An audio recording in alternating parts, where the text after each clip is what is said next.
সুপ্রিয় শিক্ষার্থীবৃন্দ, আসসালামু আলাইকুম। বেগম সুফিয়া মডেল হাই স্কুলের পক্ষ থেকে সকলকে আন্তরিক অভিনন্দন এবং শুভেচ্ছা জানিয়ে আমি মোহাম্মদ রাইজাউল করিম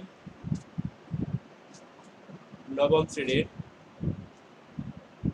পঞ্চম অ্যাসাইনমেন্টের উপর ভিত্তি করে রসায়নের আজকের লেসনটা আমি তোমাদেরকে পড়ানোর চেষ্টা করব। তোমরা যারা আমাদের এই লাইভ ক্লাসে অংশগ্রহণ করবে বা করতেছ, তারা অত্যন্ত মনোযোগ সহকারে খাতা এবং কলম নিয়ে বসে যাও, এবং যারা এখন অংশগ্রহণ করতে পারোনি তারা খুব দ্রুত আমাদের এই অনলাইন ক্লাসে যোগ দাও। তো চলো, আমাদের এই পঞ্চম অ্যাসাইনমেন্টের মূল বিষয়গুলো ছিল কেমিস্ট্রি। সেটা হচ্ছে প্রথম হচ্ছে রসায়নের পরিচিতি, ইন্ট্রোডাকশন অফ কেমিস্ট্রি। তাহলে আমরা দেখো, বিজ্ঞানের একটি শাখা হলো প্রাকৃতিক বিজ্ঞান। তাহলে বিজ্ঞানের একটি শাখা কি? বিজ্ঞানের একটি শাখা রয়েছে, সেই শাখাটির নাম হচ্ছে প্রাকৃতিক বিজ্ঞান, ন্যাচারাল সায়েন্স যাকে বলা হয় ইংরেজিতে। তাহলে দেখো, এই যে প্রাকৃতিক বিজ্ঞান, প্রাকৃতিক বিজ্ঞানটা এগুলা কি? প্রাকৃতিক বিজ্ঞানটা কি?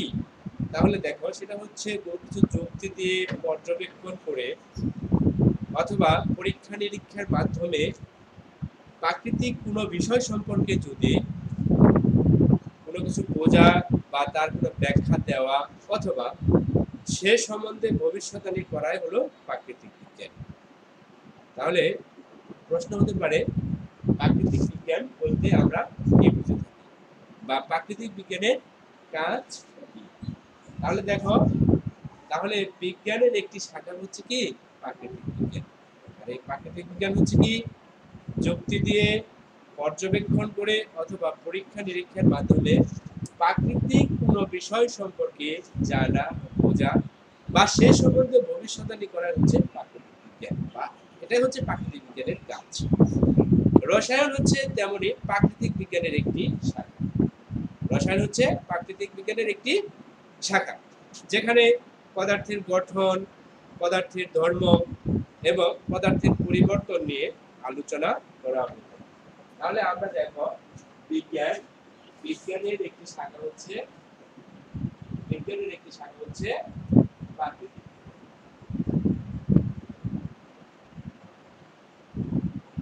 এবং প্রাকৃতিক বিজ্ঞানের একটি শাখা হচ্ছে রসায়ন। তাহলে আমরা বুঝতে পারলাম, বিজ্ঞানের একটি শাখা হচ্ছে প্রাকৃতিক বিজ্ঞান। অনেকগুলো শাখা, বিজ্ঞান অনেক বিষয় নিয়ে আলোচনা করে থাকে, তার একটি শাখা হচ্ছে প্রাকৃতিক বিজ্ঞান নিয়ে গবেষণা অনেকগুলো শাখা রয়েছে, তার মধ্যে একটি শাখা হচ্ছে কি? রসায়ন। তাহলে রসায়ন সেখানে কি? পদার্থের ধর্ম, পদার্থের গঠন, পদার্থের বৈশিষ্ট্য ইত্যাদি নিয়ে যে শাখায়, বিজ্ঞানের যে শাখায় আলোচনা করা হয়ে থাকে, আমরা তাকে বলতে পারি রসায়ন। সেই শাখাটা হচ্ছে কি? রসায়ন। আমাদের দৈনন্দিন জীবনে এই রসায়নের বিষয়টির গুরুত্ব অত্যন্ত বেশি। তাহলে দেখো, আমরা প্রশ্ন করতে পারি, তাহলে কি প্রশ্ন করতে পারি, রসায়নের বিষয়ে কি কি বিষয় সাধারণত আলোচিত হয়? পদার্থের গঠন, পদার্থের ধর্ম, পদার্থের বৈশিষ্ট্য, পদার্থের পরিবর্তন ইত্যাদি নিয়ে সাধারণত কি করা হয়ে থাকে? এই রসায়নে আলোচনা করা হয়। যেমন কয়লা একটি পদার্থ, কয়লা একটি কি পদার্থ, কয়লার ভিতরে কি রয়েছে? আমরা জেনেছি এর আগের দিনে, কয়লার ভিতরে রয়েছে কার্বন দ্বারা এই কয়লা। এখানে কার্বনের মধ্যে বা কয়লার মধ্যে কার্বন পরমাণুগুলো কিভাবে বিন্যস্ত থাকে, কিভাবে অবস্থান করে, কিভাবে কয়লা পুড়ালে আবার দেখো বাতাসের অক্সিজেনের সাথে বিক্রিয়া করে কিভাবে কার্বন ডাই অক্সাইড উৎপন্ন করে, এ ধরনের আলোচনা করা হয় এই রসায়ন। তাছাড়া পদার্থ তা জীব বা জড় যাই হোক না কেন, পদার্থের মধ্যে যা কিছু আছে তাই হচ্ছে রসায়নের আলোচিত বিষয়। আচ্ছা দেখো, বা আলোচনার বিষয় আমরা বলতে পারি, প্রাকৃতিক বিজ্ঞানের অনেকগুলো শাখা রয়েছে। তার মধ্যে যেমন দেখো, পদার্থবিজ্ঞান, রসায়ন, উদ্ভিদবিদ্যা, প্রাণীবিদ্যা, অণুজীববিদ্যা, জ্যোতির্বিদ্যা, মৃত্তিকাবিদ্যা ইত্যাদি এরকম অসংখ্য কি রয়েছে, অসংখ্য শাখা রয়েছে। তাহলে দেখো এখান থেকে একটা আমরা প্রশ্ন ফাইন্ড আউট করতে পারি, সেটা হচ্ছে প্রাকৃতিক বিজ্ঞান কতগুলো শাখার নাম দেখো, বা কোনগুলো প্রাকৃতিক বিজ্ঞানের শাখা। তাহলে আমরা বলতে পারি পদার্থবিজ্ঞান, রসায়ন বিজ্ঞান, উদ্ভিদবিদ্যা, প্রাণীবিদ্যা, অণুবীজবিদ্যা, জ্যোতির্বিদ্যা এবং মৃত্তিকাবিদ্যা। তাহলে দেখো এগুলো হচ্ছে প্রাকৃতিক বিজ্ঞানের। তাহলে রসায়নের পরিচিতি নিয়ে আমরা আলোচনা করছি, সেহেতু আমরা পদার্থবিজ্ঞান বা ওইদিকে আমরা যাচ্ছি না। আমরা রসায়নের যেসব রসায়নের পরিচিতি, মানে কোন কোন বিষয়গুলো সাধারণত রসায়নে পঠিত হয় বা আলোচিত হয়, গবেষণা করা হয়, সেই বিষয়গুলো নিয়ে আমরা একটু জানার চেষ্টা করি। তাহলে আমরা যে খাবার খাচ্ছি বা তোমরা যে খাবার খাচ্ছ, তাই না? তাহলে এই খাবারের মধ্যে কি কি আছে, কি কি পদার্থ রয়েছে, কি কি গুণগত মান রয়েছে, এইসব বিষয় হচ্ছে রসায়নের গবেষণা। আবার দেখো তুমি একটি বাইসাইকেল চালাচ্ছ অথবা একটি ফরেক্স সাইকেল চালাচ্ছ, কিছুদিন পরে দেখা যাচ্ছে সেই সাইকেলটির উপর মরিচা পড়ছে। তাহলে এই মরিচা কেন পড়বে, কি জন্য এই মরিচা পড়বে, এগুলোই হচ্ছে রসায়নের বিষয়।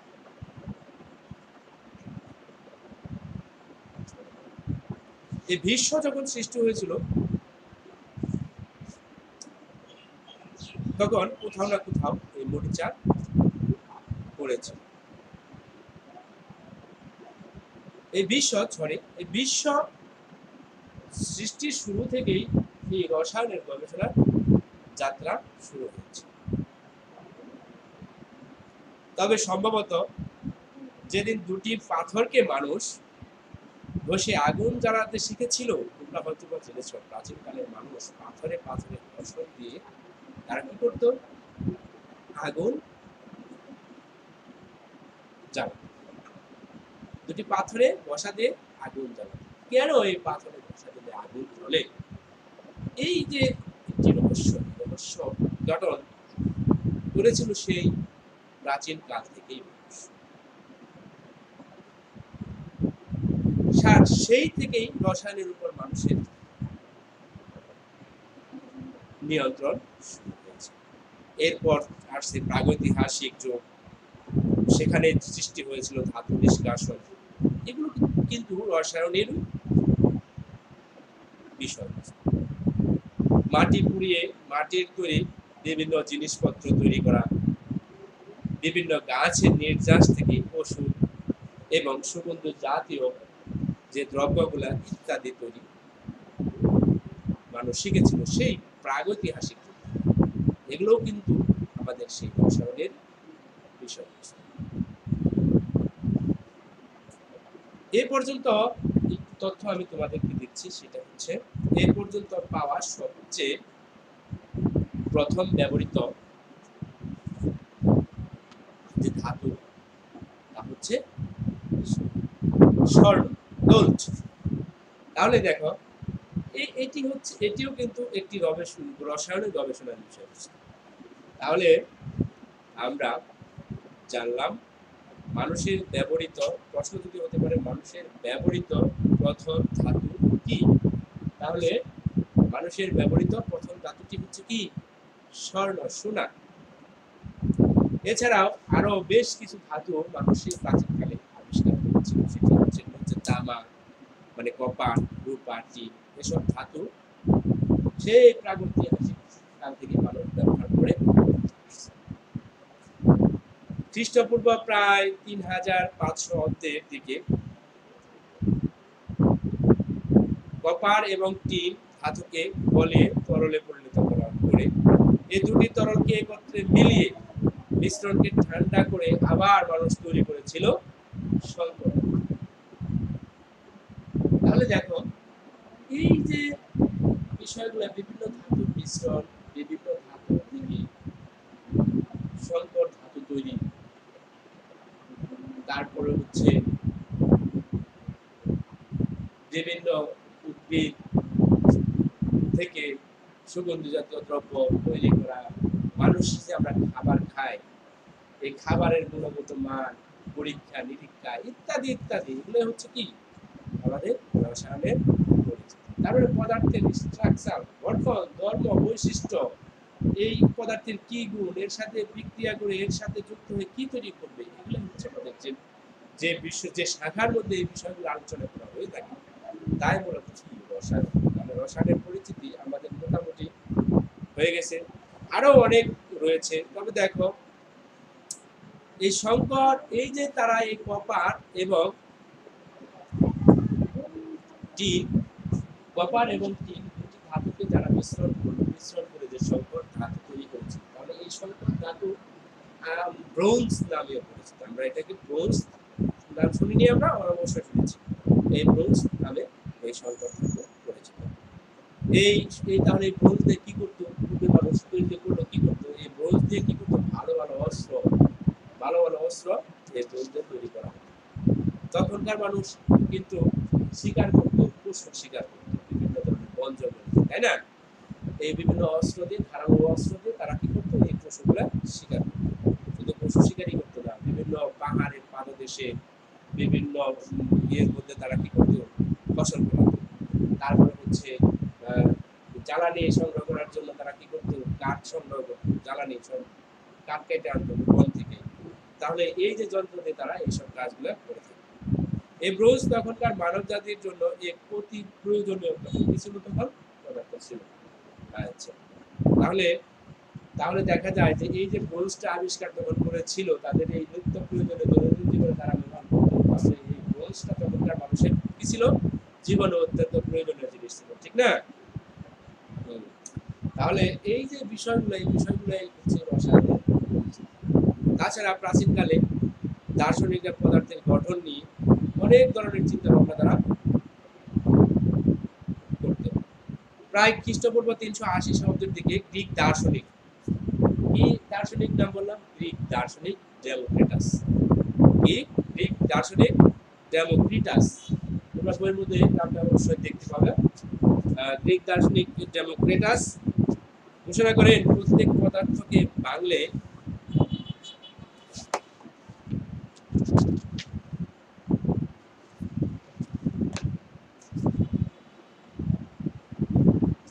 ডেমোক্রিটাস তিনি বলেছিলেন প্রত্যেক পদার্থকে ভাঙলে এবং অনেকগুলো ক্ষুদ্র ক্ষুদ্র কি পাওয়া যাবে, কণা পাওয়া যাবে, যাকে আর কি করা যাবে, ভাঙা যাবে। তাহলে ডেমোক্রিটাসের ধারণাটা কি ছিল, এই যে বিভিন্ন ধরনের পদার্থ, আমরা এই যে রাসায়নিক পদার্থের গঠন নিয়ে আমরা বলেছি, যে রাসায়নিক গঠন নিয়ে আলোচনা করা হয়ে থাকে। এই গঠনে ডেমোক্রিটাস 380 খ্রিস্ট, কত এই শর্টটা তোমরা মনে রাখবে, 380 খ্রিস্টপূর্বে ডেমোক্রিটাস ধারণা দিয়েছিলেন যে পদার্থকে ভাঙলে ক্ষুদ্র ক্ষুদ্র কণা পাওয়া যায়, এবং এই যে ক্ষুদ্র ক্ষুদ্র কণা পাওয়া যায়, এই ক্ষুদ্র ক্ষুদ্র কণাকে আর কি করা যায় না, ভাঙা যায় না। তিনি এর নাম দেন হচ্ছে অ্যাটম। শব্দটির অর্থ হচ্ছে অবিভাজ্য বা ইন্ডিভিজুয়াল। তার মানে অ্যাটম নামকরণ কে করেছিলেন, অ্যাটম নামকরণ করেছিলেন ডেমোক্রিটাস। এর শব্দের অর্থ হচ্ছে অবিভাজ্য। অ্যাটম অবিভাজ্য, তার মানে এই পদার্থের যে ক্ষুদ্র ক্ষুদ্র কণা, একে কি করা যায় না, আর ভাঙা যায় না। প্রায় একই সময় ভারতীয় কোনো দার্শনিক যারা ছিলেন, তারা কি করতেন, এই ডেমোক্রিটাসের মতো প্রায় একই ধারণা প্রকাশ করেছিলেন।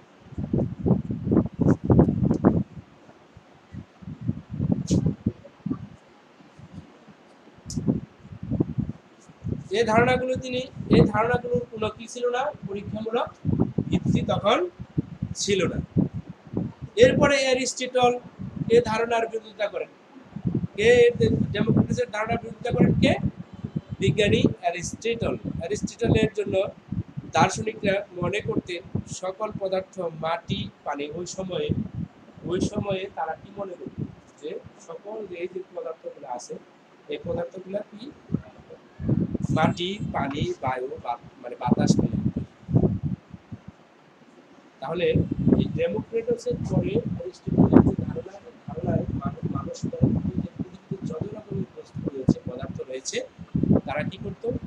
তারা মনে করত এই পদার্থগুলো মাত্র কয়েকটি জিনিস, যেমন মাটি, আগুন, পানি, বাতাস, এগুলো মিলে তৈরি। এর ফলে অ্যাটম, এই যে অবিভাজ্যের যে বিষয়গুলো, এই বিষয়গুলো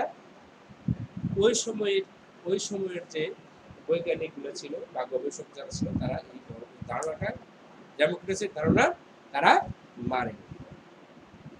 তারপরে আসলো প্রাগৈতিহাসিক যুগ, আগে ছিল প্রাচীন যুগ, প্রাগৈতিহাসিক যুগ, তারপরে আসলো আমাদের মধ্যযুগ। এই মধ্যযুগে সাধারণত মধ্যযুগে আমরা যতটুকু জেনেছি, মধ্যযুগে যেমন আরব দেশের যে দার্শনিক, তারা অত্যন্ত পণ্ডিত ছিল, অত্যন্ত মেধাবী ছিল। এই সময় তারা মুসলিমদের দার্শনিক যারা ছিল, এই মুসলিম দার্শনিকগণ কি করেছিল? কপার, টিন, সীসা এবং স্বল্প মূল্যের যে ধাতু থেকে তারা সোনা তৈরি করত, তারপরে তৈরি করার চেষ্টা করেছিল। তাদের আরেকটি চেষ্টা ছিল এরকম, এমন একটি মহাঔষধ তৈরি করা যায় কিনা যা খেলে মানুষের আয়ু অনেক গুণ বেড়ে যায়। এই চেষ্টাটা ছিল মধ্যযুগে মুসলিম দার্শনিকরা এই চেষ্টা করেছিল। তখনকার সময়ে মানে এমন একটা মহাঔষধ তারা মানে তৈরি করার জন্য চেষ্টা করেছিল যে এই মহাঔষধ খেলে মানুষের আয়ু বা অনেক বছর বাঁচবে, এরকম তারা চেষ্টাও করেছিল। কিন্তু সে চেষ্টা কি তারা সফল হয়নি। তারা অনেক পরীক্ষা নিরীক্ষাও করেছিলেন এই বিষয়ে। ফলে তারা স্বর্ণ বা সোনা বানাতে না পারলেও বিভিন্ন পদার্থ মিশিয়ে সোনার মতো দেখতে অনেক অনেক সুন্দর সুন্দর পদার্থ তারা সৃষ্টি করেছে। এগুলো কিন্তু রসায়নেরই একটি গবেষণার বিষয়। আশা করি তোমরা বুঝতে পারতেছ। মূলত এগুলো ছিল রসায়নের ইতিহাসে প্রথম পদ্ধতিগতভাবে রসায়নের চর্চা বা রসায়নের গবেষণা।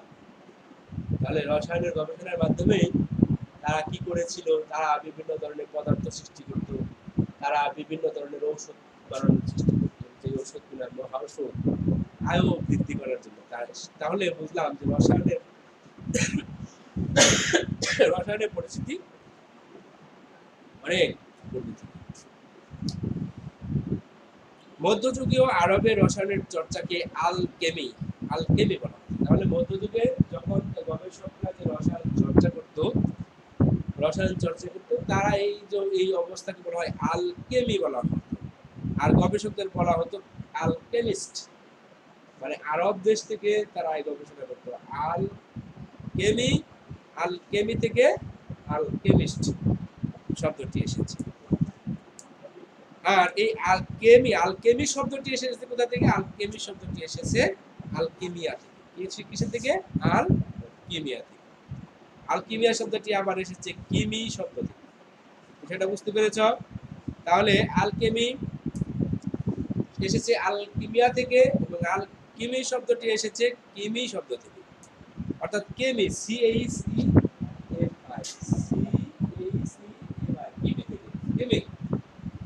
কেমি শব্দ থেকেই সাধারণত এখান থেকে কেমিস্ট্রি শব্দ, এখান থেকেই কেমিস্ট্রি শব্দে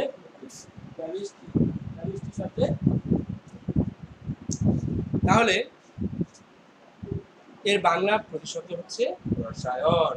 তাহলে রসায়ন, দেখো রসায়নের শব্দটি আমরা কোন যুগে পেয়েছি? মধ্যযুগে। আরব দার্শনিকরা এই আলকেমি থেকে এসে আলকিমিয়া থেকে, আর আলকেমি এসেছে কিমি থেকে, আর কিমি থেকেই উৎপত্তি হয়েছে কেমিস্ট্রি, যার বাংলা প্রতিশব্দ হচ্ছে রসায়ন। বাংলা প্রতিশব্দ কি? রসায়ন। তাহলে আমাদের রসায়নের যে পরিচিতি, রসায়ন নামকরণ কখন হলো, কেন হলো, কিভাবে হলো, তাহলে আমরা আশা করি বিষয়টি বুঝতে পেরেছি। এখানে দেখো অনেকগুলো আলোচনা এসে গিয়েছে। আমাদের প্রাচীন যুগের কিছু ইতি কথা আমরা বলেছি। প্রাগৈতিহাসিক যুগের কথা বলেছি, মধ্যযুগের কথা কিছু বলেছি। এখান থেকে আমরা ফাইন্ড আউট করেছি রসায়ন এবং রসায়নের পরিচিতি এবং রসায়নের অন্তর্ভুক্ত যে বিষয়গুলো ছিল এগুলো আমরা। তাহলে এই যে রসায়ন, এই যে আলকেমি, কেমিস্ট্রি যে উৎপন্ন হয়েছে, তাহলে রসায়নের জনক মধ্যযুগীয় এই যে দার্শনিক, মুসলিম দার্শনিক কে? আলকেমিস্ট জাবির ইবনে হায়ান। তাহলে কি জাবির ইবনে হায়ান, এখানে আমি লিখে দিচ্ছি জাবির ইবনে হায়ান, জাবির ইবনে হায়ান। এই ওনাকে আধুনিক রসায়নের জনক বলা হয়, মানে রসায়নের জনক বলা হয়। কাকে কাকে বলা হয় তাকে? জাবির ইবনে হায়ান, জাবির ইবনে হায়ান, এটা মনে রাখবে তোমরা। হ্যাঁ, জাবির ইবনে হায়ানকে রসায়নের জনক বলা হয়ে থাকে। তাহলে দেখো, জাবির ইবনে হায়ান বিশ্বাস করতেন সকল পদার্থ মাটি, পানি, আগুন, মানে বাতাস দিয়ে। তাই তিনি গবেষণা করলো রসায়নের প্রকৃত রহস্য তার কাছে, অগোচরেই থেকে গিয়েছে। তবে রসায়নের প্রকৃত রহস্য সর্বপ্রথম উদ্ঘাটন করেন কে? অ্যান্টনি ল্যাভরসি। তার মানে আগে যে গবেষকরা মনে করত যে পদার্থগুলো প্রথমে ডেমোক্রিটাস মনে করতো পদার্থগুলো বানালি, তারপরে অ্যারিস্টটল মনে করতো যে এই মাটি, পানি, বায়ু ইত্যাদি দিয়ে সাধারণত এই পদার্থগুলো গঠিত। এই ধারণা জাবির ইবনে হায়ানও ছিল, যার কারণে রসায়নের ভিতর ক্ষুদ্র ক্ষুদ্র যে অণু পরমাণু মিলে যে রসায়ন গঠিত, এই যে প্রকৃত রহস্য, এই প্রকৃত রহস্য তারা কেউই উদ্ঘাটন করতে পারেনি। সে আসলো কি অ্যান্টনি ল্যাভরসি, তারপরে রয়েল Boyle, sir Bacon, Francis Bacon এবং জন ডাল্টন সহ অন্য বিজ্ঞানীরা এই সাধারণত কি করলো, সাধারণত এই রসায়নের যে প্রকৃত রহস্য, এই রসায়নের প্রকৃত রহস্য তারা উদ্ঘাটন করেছে। তাহলে এরকম কে কে দেখো, ল্যাভরসি আছে, আমরা বললাম Lavoisier, Robert Boyle, Francis Bacon, John Dalton, Antony Lavoisier, এই যে বিজ্ঞানী, এই বিজ্ঞানীগুলা রসায়নের কি এই প্রকৃত যে রহস্য, এই রহস্যগুলো তারা উদ্ঘাটন করতে পেরেছিল। তাহলে প্রকৃত রসায়নের যে উদ্ঘাটিত যে সম্পর্কিত বিষয়, এগুলো আমরা পরবর্তীতে জানবো তারা কি করেছিল, কি মতবাদ দিয়েছিল, ডাল্টনের মতবাদ, রাদারফোর্ডের মতবাদ ইত্যাদি মতবাদ যারা দিয়েছিল, এই মতবাদগুলো সম্পর্কে আমরা পরবর্তীতে আলোচনা করলে তাদের যে কীর্তি, তাদের যে অবদান, এগুলো সম্পর্কে আমরা বিস্তারিত। তাহলে আশা করি আমরা রসায়নের পরিচয় সম্পর্কে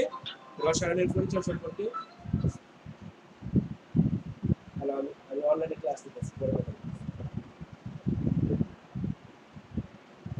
অনলাইনে ক্লাসে আছি।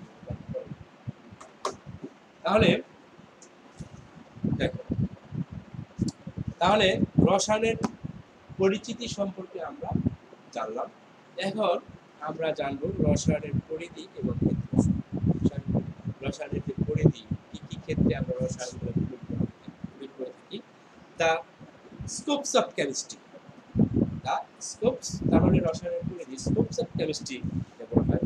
যেখানেই পদার্থ সেখানেই রসায়ন। বায়ুমণ্ডলে বিভিন্ন গ্যাসীয় পদার্থ রয়েছে, বায়ুমণ্ডলে কিছু না কিছু রাসায়নিক পরিবর্তন অনবরত ঘটছে। বায়ুমণ্ডলে কিছু পরিবর্তন অবশ্যই ঘটছে। আমরা যে মাটির উপর বসবাস করছি, মাটির মধ্যেও পরিবর্তন হচ্ছে, মাটির মধ্যেও দিন দিন পরিবর্তন হচ্ছে। শুধু বর্তমান সময় কেন, শুধু অতীতেও এই পরিবর্তন ঘটেছে। এই পৃথিবীর প্রথম যখন জন্ম হয়, তখন পৃথিবী কিন্তু এমন ছিল না। পৃথিবী যখন সূচনা, বৈজ্ঞানিকদের ধারণা, পৃথিবী এমন ছিল না। পৃথিবী কিন্তু দিন দিন গ্রো হচ্ছে, তাই না? তাহলে এই পৃথিবী ছিল একটি উত্তপ্ত, একটি খণ্ড ছিল, উত্তপ্ত খুবই। পৃথিবী ছিল কি খুবই উত্তপ্ত, মানুষের সেখানে বসবাস করার কোনো উপযোগিতাই ছিল না। সেখানে ছিল না কোনো বাতাস, ছিল না কোনো জীবের অস্তিত্ব। কোটি কোটি বছর এই পৃথিবীর মধ্যে বিভিন্ন ধরনের রাসায়নিক পরিবর্তন সৃষ্টি হয়েছে বায়ুমণ্ডল, সৃষ্টি হয়েছে পানি, সৃষ্টি হয়েছে হাজার রকমের পদার্থ।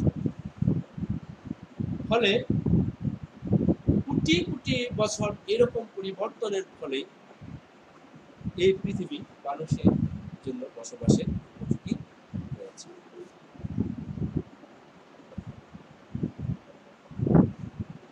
তাহলে এই যে পরিবর্তন, এই পরিবর্তনের কারণে কিন্তু আজ হাজার হাজার কোটি কোটি বছর পরে পৃথিবী বাসের উপযুক্ত হয়েছে, পৃথিবীতে সৃষ্টি হয়েছে নানা জীব,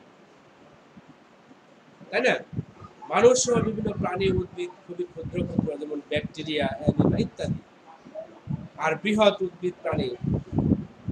এই যে পদার্থগুলো সৃষ্টি হয়েছে, এই পদার্থগুলোর মধ্যেই রয়েছে রাসায়নিক। আমরা এই পদার্থগুলো রাসায়নিক পদার্থ দিয়ে, তার মানে পৃথিবী থেকে সৃষ্টি থেকে যত রকমের অণুজীব, ব্যাকটেরিয়া, বৃহত্তম, ক্ষুদ্রতম যত জীব জড় সৃষ্টি হয়েছে সব কি রাসায়নিক পদার্থ দিয়ে। এক একটি দেহ, মানব দেহ বলো, এক একটি উদ্ভিদ দেহ বলো, এক একটি দেহ হলো এক একটি বড় রাসায়নিক কারখানা। আশা করি বুঝতে পেরেছি। আমরা আমাদের দেহ, একটি উদ্ভিদ বলো, একটি প্রাণী বলো, কি এক একটি রাসায়নিক বৃহৎ বৃহৎ কারখানা। এখানে প্রতি মুহূর্তেই ঘটে চলেছে রাসায়নিক পরিবর্তন। তোমরা কি বুঝতে পারো না? যেমন আমরা খাবার খাই, খাবার থেকে শক্তি হয়। কিভাবে হয়? কিভাবে হয় আমরা কি কখনো চিন্তা করে দেখেছি? এগুলো হচ্ছে রাসায়নিক পরিবর্তনের মাধ্যমে পদার্থ আরেক পদার্থে পরিণত হয়ে যায়, শক্তিতে রূপান্তরিত হয়ে যায়, ঠিক না? তাহলে হচ্ছে এগুলো হচ্ছে রাসায়নিক বিক্রিয়া বা পরিবর্তন। আর এই যে রাসায়নিক, আমরা যে আমাদের যে রাসায়নিক পরিবর্তনের কারণে আমরা কি বেঁচে থাকি? সভ্যতার অগ্রগতির সাথে সাথে মানুষ বিভিন্ন পদার্থের মধ্যে রাসায়নিক বিক্রিয়া ঘটিয়ে তৈরি করেছে আমাদের জীবনের জন্য বিভিন্ন ধরনের প্রসাধনী, বিভিন্ন ধরনের ব্যবহার্য সামগ্রী। তুমি যে জামা কাপড় পরছো বা আমরা যে জামা কাপড় পরছি, আমরা যে পেস্ট দিয়ে দাঁত পরিষ্কার করছি, এই দাঁতের মধ্যে বিভিন্ন ধরনের জীবাণুকে ধ্বংস করার জন্য বিভিন্ন ধরনের কেমিক্যাল ব্যবহার করছি, চিরুনি দিয়ে মাথা করছি, তারপর হচ্ছে চুলকে সিল্কি করার জন্য আমরা যে প্রসাধনী ব্যবহার করছি, তাই না? অনেক সময় দেখো আমাদের কালো মেয়েরাও কি হয়, ফর্সা হয়ে যায়, যে কেমিক্যাল আমাদের ত্বকের মধ্যে ব্যবহার করছি, তাই না? বিভিন্ন ধরনের রং ফর্সাকারী ক্রিম ব্যবহার। এগুলো কি? এগুলো হচ্ছে মূলত কেমিস্ট্রি, রসায়নের অন্তর্ভুক্ত বিষয়। রাসায়নিক ক্রিয়া বিক্রিয়া দ্বারা এগুলো তৈরি করা হয়। তাছাড়া শুধু তাই নয়, আমরা গোসল করছি, শ্যাম্পু, বিভিন্ন ধরনের সাবান, হ্যাঁ, তারপর হচ্ছে আমাদের ওয়াশরুম, টয়লেট ক্লিনার যাকে বলা হয়ে থাকে, এগুলো হচ্ছে সবই হচ্ছে কি রসায়নের অবদান। তাহলে রসায়নের ক্ষেত্রগুলো আমরা আশা করি বুঝতে পারছি অল্প, তাই না? তারপরে দেখো, আমরা জ্বর হলেই যাই ডাক্তারের কাছে, জ্বর হলেই যাই ডিসপ্লে যাই ওষুধ কেনার জন্য, না বা প্যারাসিটামল, বিভিন্ন ধরনের অ্যান্টিবায়োটিক ওষুধ খেয়ে থাকি। এটি কিসের অভাব? কিসের মাধ্যমে? এগুলো হচ্ছে রসায়নের অবদান।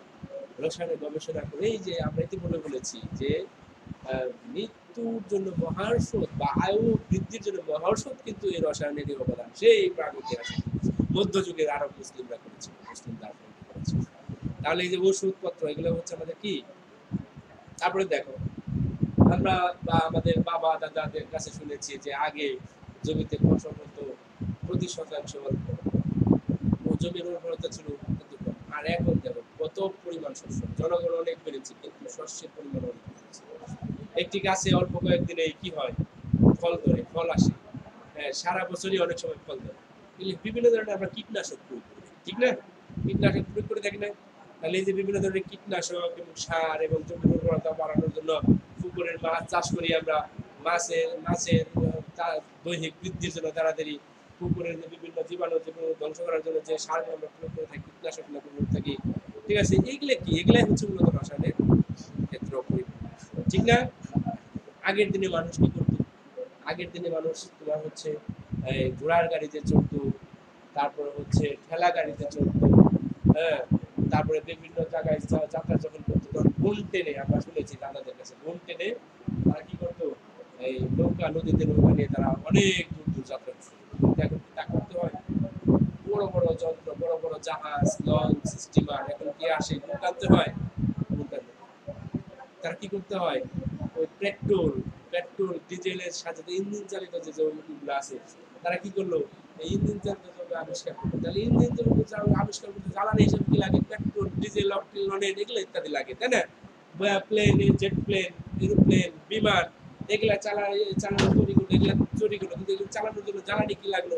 জ্বালানো লাগলো এরকম পেট্রোল, ডিজেল, এগুলা লাগলো, তাই না? তাহলে এগুলা, এই যে সিস্টেমগুলো, কি রসায়ন। তাহলে বুঝতেই পারছো যে মানব জীবনের অগ্রগতির সামনে পিছনে যা কিছু আছে, রসায়নকে বাদ দিয়ে কোনো কিছু চিন্তাই করা যায় না। সত্যি কথা বলতে কি, রসায়নের সত্যি কথা বলতে, দেখো, মানুষের ঘর থেকে বাহির হতে, ঘর থেকে বাহির করে যেদিকে দূরদর্শী বিস্তীর্ণ চলে যায়, সেদিকে দেখা যায় যে রসায়নের পরিধি, রসায়নের এই যে ক্ষুদ্র, এই যে ক্ষুদ্র ক্ষুদ্র ক্ষুদ্র ক্ষুদ্র সীমানা, সত্যি অর্থে গণনা করে শেষ করা যাবে না। আমার হাতে যে কলমটা আছে, কলমটা কি, মার্কার কলম, দাগ দিয়ে কালি ছাড়ছে, কালিটা হচ্ছে রসায়নের একটা উদাহরণ। এই কলম, এই শার্টের রং, এই যে হোয়াইট বোর্ডের এলিমেন্ট, এগুলো সব হচ্ছে আসলে মানুষের দৈনন্দিন জীবনে যা কিছু আছে, মূলত এই রসায়নেরই হচ্ছে অবদান। কাজে এই গুরুত্ব, এর ক্ষেত্র বা এর পরিধি বর্ণনা করে শেষ করা যাবে না। আশা করি তোমরা বুঝতে পেরেছ। তারপরে হচ্ছে দেখো, রসায়নের সাথে বিজ্ঞানের বিভিন্ন ধরনের সম্পর্ক রয়েছে। বিজ্ঞানের সম্পর্ক রয়েছে অনেক, relationship between chemistry and other branches of science. তাহলে রসায়নের সাথে বিজ্ঞানের অন্যান্য শাখার সম্পর্ক। বিজ্ঞানের বিভিন্ন শাখা রয়েছে, আমরা পড়েছি জীববিজ্ঞান রয়েছে, পদার্থ বিজ্ঞান রয়েছে, গণিত, পরিবেশ বিজ্ঞান, ভূতত্ত্ব, ঠিক তাই না, ইত্যাদি সম্পর্ক শাখা রয়েছে। তাহলে দেখো, এই যে বিজ্ঞানের একটি শাখার সাথে আরেকটি শাখা হচ্ছে, ধর্ম, যে তোমাদের আজকে পঞ্চম অ্যাসাইনমেন্টের ভিত্তিতে ছিল জীববিজ্ঞানের সাথে রসায়নের সম্পর্ক কি, পদার্থ বিজ্ঞানের সাথে রসায়নের সম্পর্ক কি, গণিতের সাথে রসায়নের সম্পর্ক কি, তা নিয়ে একটু সংক্ষিপ্ত আলোচনা করব।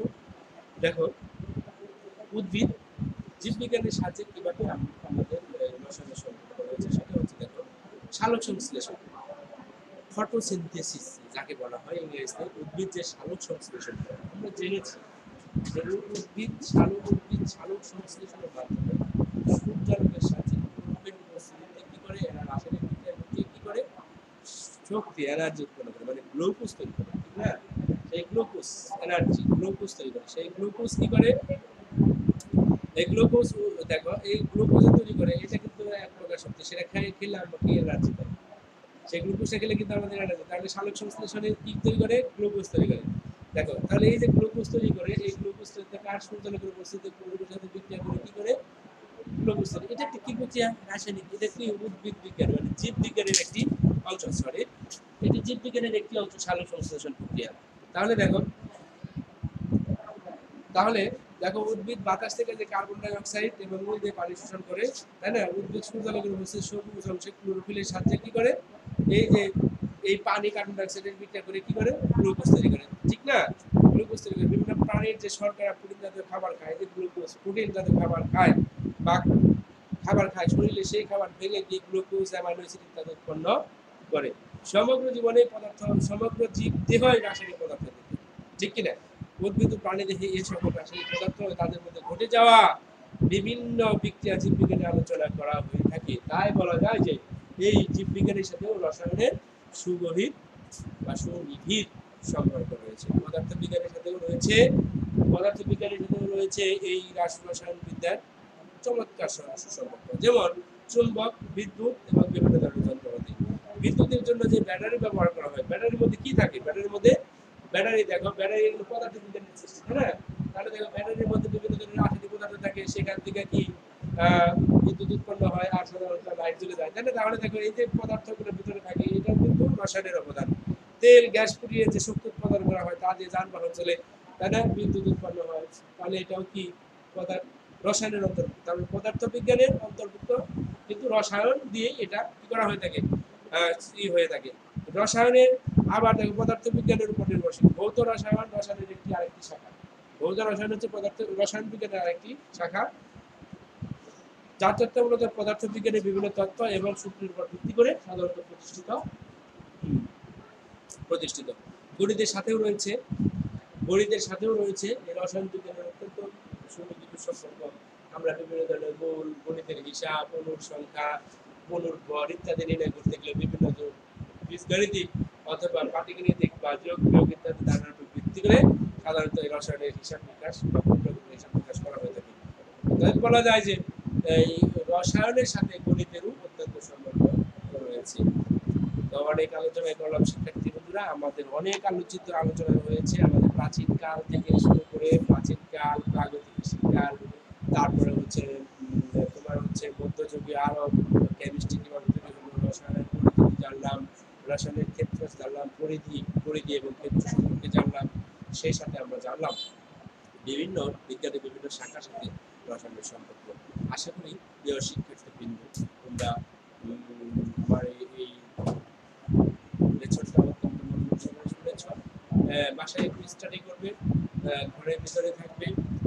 দেশের পরিস্থিতি স্বাভাবিক হলে আমরা আবার চলে আসবো, এই কামনা করি। সকলকে সুস্থতা রাখুক আল্লাহ তাআলা, এই দোয়া এই আশীর্বাদ ব্যক্ত করে সকলকে ধন্যবাদ জানাই। এবং বেগম হাই স্কুলের পক্ষ থেকে সকলকে আবারও অনলাইন ক্লাসে যখন আমরা পার্টিসিপেট করব সেই অনলাইন ক্লাসে অংশগ্রহণ করবে প্রত্যাশা ব্যক্ত করে বিদায় নিচ্ছি। আসসালামু আলাইকুম।